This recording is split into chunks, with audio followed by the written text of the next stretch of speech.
Com certeza, torcedor vascaíno, hoje vamos dar prosseguimento a mais um vídeo neste espaço dedicado ao gigante Vasco. Embora a equipe principal tenha gerado frustração, as categorias de base do Vasco da Gama têm proporcionado muitas alegrias aos fãs, especialmente com a goleada de ontem, assim como na terça-feira, e contra grandes clubes do futebol brasileiro. No Sub-17, a vitória sobre o Flamengo foi marcante, enquanto no Sub-20, o time obteve uma goleada diante do São Paulo.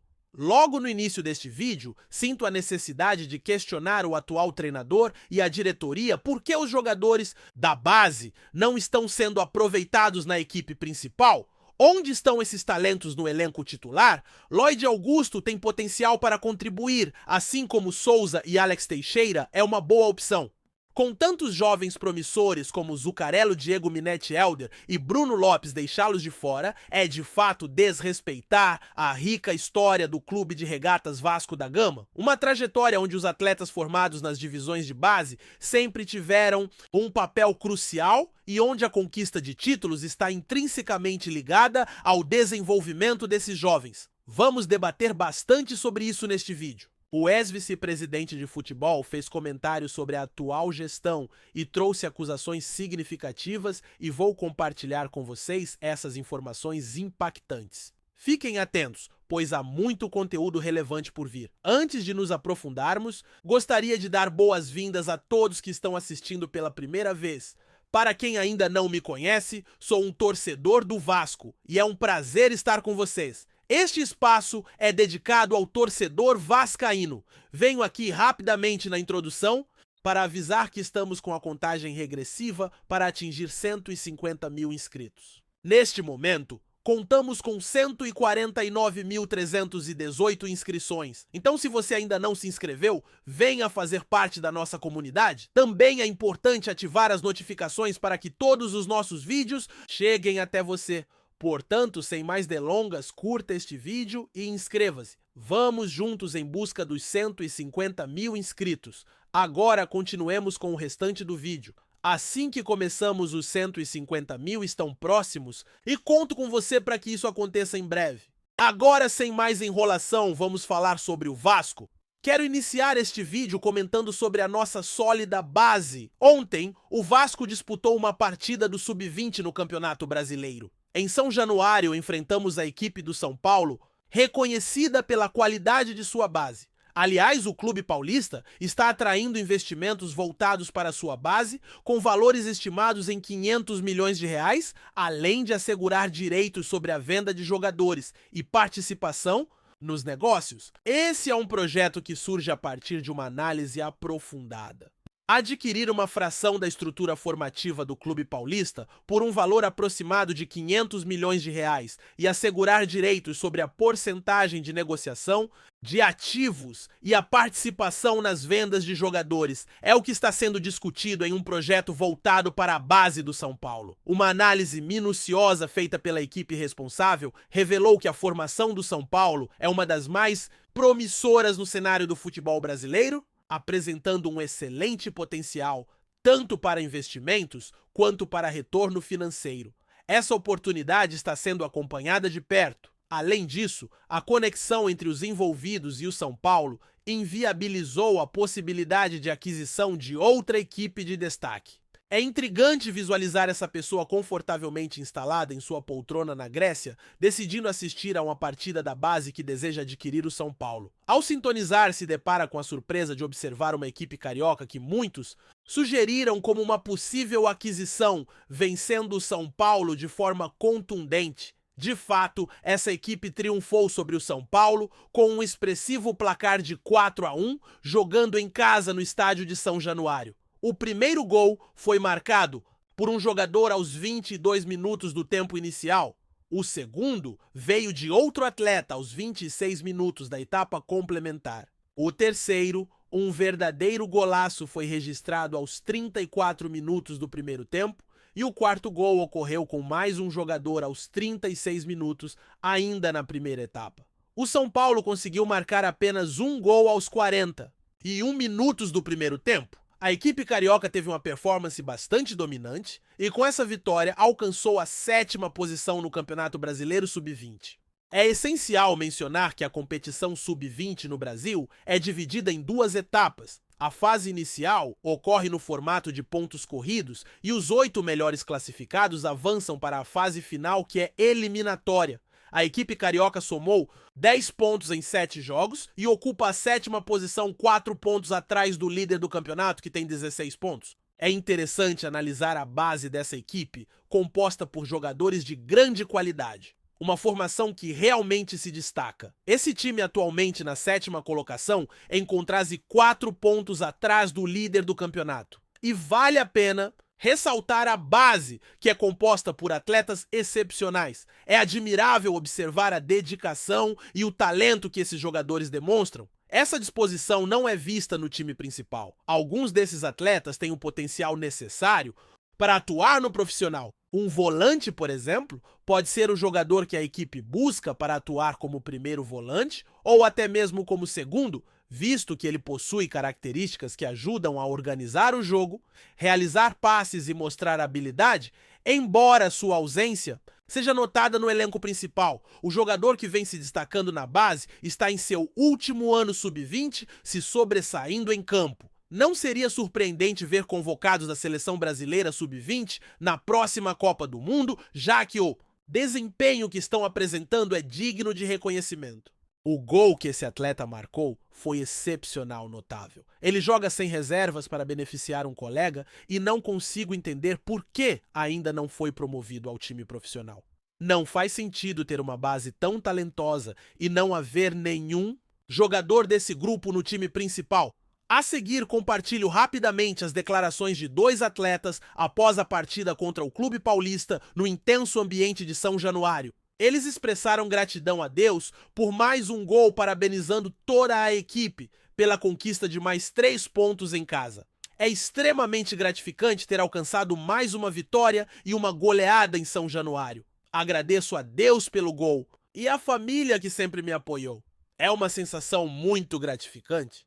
Um dos jogadores desde o início da partida causou muitos problemas para a defesa adversária, realmente desestabilizando-a, saindo no primeiro tempo com uma assistência e um gol, além de uma comemoração especial. Se não me engano, é extremamente gratificante observar esse desempenho. Desde os instantes iniciais da partida, a defesa adversária foi amplamente desafiada e no primeiro tempo ocorreram uma assistência, um gol e uma comemoração impressionante. A sensação de ter encontrado a rede é um alívio e toda a equipe merece reconhecimento pelo empenho demonstrado. Agora é essencial manter o ritmo e seguir pressionando. A celebração é um hábito que costumo ter com frequência. O ídolo da vez é um atleta de destaque, sem dúvida, ao lado de outro grande jogador. Como pode ser percebido, essas foram as palavras de alguns dos principais talentos da categoria de base. É complicado entender como certos jogadores que considero bem preparados não estão na equipe principal. Isso é algo que eu não consigo aceitar. Esses atletas têm papel fundamental e se destacado no Campeonato Brasileiro, enquanto as equipes de base também apresentam um bom rendimento. O time sub-20 derrotou o rival na quarta-feira e o sub-17 também obteve sucesso na terça-feira, com um resultado expressivo. A partida ocorreu em um estádio famoso e foi a estreia de uma fase eliminatória. O próximo jogo será na terça-feira seguinte, novamente nesse estádio, e a equipe está em situação favorável. O primeiro tempo foi equilibrado, mas a equipe conseguiu inaugurar o placar rapidamente, mesmo após o adversário ter aberto o marcador em uma cobrança de falta. Entretanto, logo o time conseguiu empatar com uma jogada individual de um jovem, jogador que sofreu uma falta e um colega aproveitou a sobra para finalizar e igualar a contenda. Em seguida, novos gols foram anotados, resultando em um placar expressivo. Durante a segunda metade, um atleta demonstrou força e habilidade para garantir a virada e logo a partida seguiu intensa. A equipe continuou a marcar e selou o resultado final, representando uma vitória significativa. O desempenho consistente dos times de base alegra os torcedores. Apesar de algumas dificuldades enfrentadas pelo time principal, as categorias de base têm se destacado. Para esclarecer a contagem de gols, inclui 2 de um jogador específico, 1 de outro atleta e 1 de mais um jogador. É crucial prestar atenção ao nome desse talento. Já foi mencionado anteriormente sobre esse jovem que realmente se destaca e deve ser lembrado. Em breve ele estará em evidência no cenário do futebol. Assim como expresso críticas quando necessário, é igualmente importante reconhecer os pontos positivos. Recentemente comentei sobre as escolhas de treinadores para os times de base que foram sugeridos por uma figura influente na diretoria devido ao relacionamento que possuem. Contudo, no Sub-17, a situação tem sido bastante satisfatória. A liderança tem resultado em bom desempenho com diversas vitórias e nenhum jogo perdido. Reitero que, assim como faço críticas, também reconheço quando o trabalho está caminhando bem. A base tem apresentado um ótimo desempenho fruto dos esforços da gestão atual. Se a situação não melhorar em um futuro próximo, haverá espaço para críticas. E neste momento, a observação é essencial ressaltar também os aspectos positivos. Atualmente, a base do clube está colhendo frutos significativos. As categorias Sub-17 e Sub-20 têm demonstrado um desempenho elogiável fruto do trabalho da diretoria ao longo do tempo. Se em um número limitado de partidas a situação não se mostrar favorável, estarei aqui para criticar e manifestar minha insatisfação. No entanto, neste momento, meu foco recai sobre a falta de aproveitamento dos jovens talentos no time principal, enquanto outras equipes têm sabido utilizar suas categorias de base de maneira eficaz. Um exemplo disso é um time da região que tem promovido os jogadores da base com grande sucesso. Recentemente assisti a uma partida dessa equipe e não hesito em admitir isso. Sou fã do futebol em geral e o jogo do clube ocorreu às 9h30 da noite, enquanto a equipe da cidade vizinha jogou em um horário anterior. Essa equipe escalou jovens promissores como titulares ao passo que o Vasco não adota a mesma tática. Com um dos elencos mais renomados da América do Sul, a equipe da cidade vizinha está aproveitando bem seus talentos emergentes. A grande dúvida que surge é porque o Vasco não segue o mesmo caminho. Isso é difícil de compreender. Ao analisar o time da equipe da cidade vizinha, é evidente a presença de jogadores formados na base em campo. Se essa equipe, que também possui um dos elencos mais valiosos do Brasil, consegue integrar seus jovens talentos, por que o Vasco não faz o mesmo? Ao comparar o banco de reservas do Vasco com o da equipe da cidade vizinha, notasse que o banco da equipe rival é repleto de jovens do clube, enquanto no Vasco não há ninguém com esse perfil. Essa realidade reflete a filosofia da diretoria, além do estilo do técnico atual, que tem sido criticado em outras ocasiões por não utilizar jogadores da base. Se essa postura se mantiver no Vasco, um clube de rica história e grandes ícones, as consequências podem ser negativas. Já mencionei que ignorar a base pode resultar em problemas, pois desconsiderar os jovens talentos do Vasco não tende a trazer bons frutos. O melhor momento da última temporada foi quando um jovem jogador entrou em campo e a equipe conseguiu uma vitória significativa sobre um rival, vencendo por 4-1 com um gol de um jovem talento. Se a ideia de não aproveitar os jovens persistir, a situação pode se agravar, pois no Vasco a falta de utilização dos talentos da base não traz resultados positivos. O ponto alto da temporada anterior ocorreu quando um jovem jogador foi integrado ao time, resultando em uma vitória de 4-1 contra um rival com a contribuição de outro jovem durante a partida. O Vasco valoriza suas joias e observa as promessas se destacando. Isso deve servir como um alerta. Em vez de buscar jogadores no exterior e pagar altos valores por eles, o foco deveria estar no investimento da base. As categorias de base do Vasco têm um imenso potencial e são valiosas. Agora é hora de criticar, pois é alarmante ver o Vasco lidando com dificuldades financeiras e gastando altos valores em um jogador que não está sendo aproveitado, enquanto há uma boa geração de talentos na base sem utilização. Qual é a lógica por trás dessa abordagem? Um ex-dirigente levantou questões pertinentes em uma entrevista sobre a gestão atual. É verdade. Já havia comentado que o Vasco enfrentaria um ano desafiador, pois tinha plena consciência de que as pessoas envolvidas careciam de experiência no futebol. As contratações do Vasco falam por si mesmas. O clube trouxe um jogador que passou por diversas equipes menores, muitas das quais são desconhecidas por quem acompanha o futebol.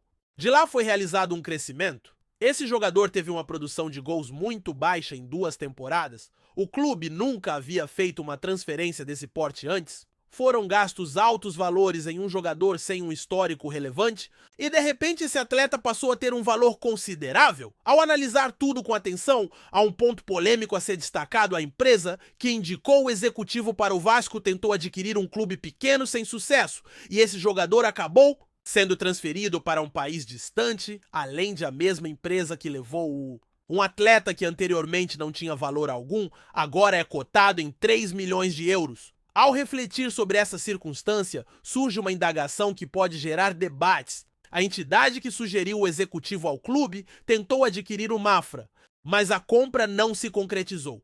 Logo depois, esse atleta se transferiu para a Turquia e a mesma entidade que trouxe o executivo por meio de um agente é dona do time que estava vinculado ao executivo. Ele não se movimentou para assinar com outros jogadores apenas para assegurar a contratação dele. Esse atleta, que tinha um histórico de custo zero agora, é avaliado em 15 milhões de euros e isso não gera discussão.